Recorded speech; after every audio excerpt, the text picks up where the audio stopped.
Deputy CM Dushyant Chautala का पूर्व CM Bhupendra Hooda पर कटाक्ष। प्रदेश के उप मुख्यमंत्री दुष्यंत चौटाला ने कांग्रेस नेताओं की आपसी गुटबाजी पर कटाक्ष करते हुए कांग्रेसियों पर जोरदार हमला बोला है। पूर्व मुख्यमंत्री भूपेंद्र सिंह हुड्डा द्वारा प्रदेश सरकार के खिलाफ अविश्वास प्रस्ताव लाने के सवाल के जवाब में दुष्यंत चौटाला ने कहा कि कांग्रेसी पहले अपनी पार्टी में तो विश्वास बना लें। उन्होंने कहा कि आज कांग्रेस के हालात ऐसे हैं कि थोड़े दिनों में भूपेंद्र हुड्डा हरियाणा सरकार के खिलाफ अविश्वास को छोड़कर कांग्रेस में ही पार्टी की राष्ट्रीय अध्यक्ष सोनिया गांधी के विरुद्ध जरूर अविश्वास लेकर आएंगे। आपको बता दें कि मंगलवार को फरीदाबाद में ग्रीवेंस कमेटी की बैठक के बाद पत्रकारों से रूबरू होते हुए उप मुख्यमंत्री दुष्यंत चौटाला ने कहा कि प्रदेश के आगामी बजट में सरकार कई ऐतिहासिक कदम उठाएगी। उन्होंने कहा कि कोविड-19 महामारी के बावजूद हरियाणा का जीएसटी, आबकारी, खनन, राजस्व कलेक्शन में सकारात्मक प्रदर्शन रहा।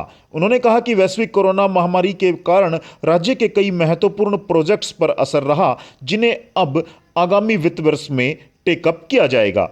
दुष्यंत ने कहा कि global city project, KMP Kundli Manesar Palwal express way के आसपास पंचग्राम योजना आदि ऐसी बड़ी परियोजनाओं के लिए इस बजट के जरिए ऐतिहासिक कदम उठाए जाएंगे और इन योजनाओं से प्रदेशवासियों को लाभान्वित किया जाएगा। आपको बता दें कि भूपेंद्र सिंह हुड्डा पूर्व मुख्यमंत्री जो कांग्रेस पार्टी के जरिए आगामी बजट सत्र में अविश्वास प्रस्ताव लाने की तैयारी कर रहे हैं और हाल ही में जम्मू कश्मीर में G23 के नाम से एक बैठक आयोजित की गई थी, जिसमें भूपेंद्र सिंह हुड्डा ने अध्यक्षता की थी। गुलाम नबी आजाद, कपिल सिब्बल, आनंद शर्मा, तमाम कांग्रेसी वहां मौजूद थे और वहां कांग्रेस प्रदेश की कार्यशैली को लेकर के जो चर्चा की गई थी, उसके तहत आज उप मुख्यमंत्री दुष्यंत चौटाला ने यह बयान दिया है कि सरकार के खिलाफ हुड्डा अविश्वास प्रस्ताव छोड़कर कांग्रेस में ही सोनिया गांधी के खिलाफ अविश्वास लाने की तैयारी में है।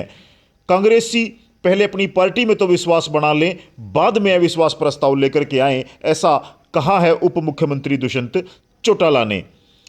दुष्यंत चौटाला ने कहा कि किसान आंदोलन के संदर्भ में जब पूछे गए सवाल के जवाब में दुष्यंत चौटाला ने किसान संगठनों तथा केंद्र के बीच में दोबारा वार्ता होने को जरूरी बताया और कहा कि आंदोलन का नेतृत्व करने वाले सभी 40 नेता एक मन बनाकर किसानों के हित में सरकार से चर्चा करें, क्योंकि इसके बिना समाधान निकलना मुश्किल है।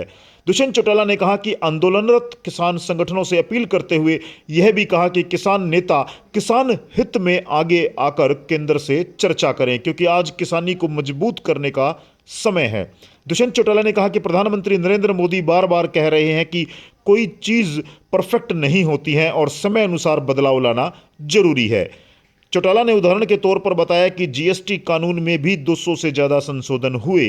दुष्यंत चौटाला ने कहा कि कानून में जो कमियां हैं उसे धीरे धीरे दूर किया जा सकता है और इसके लिए केंद्र भी तैयार है।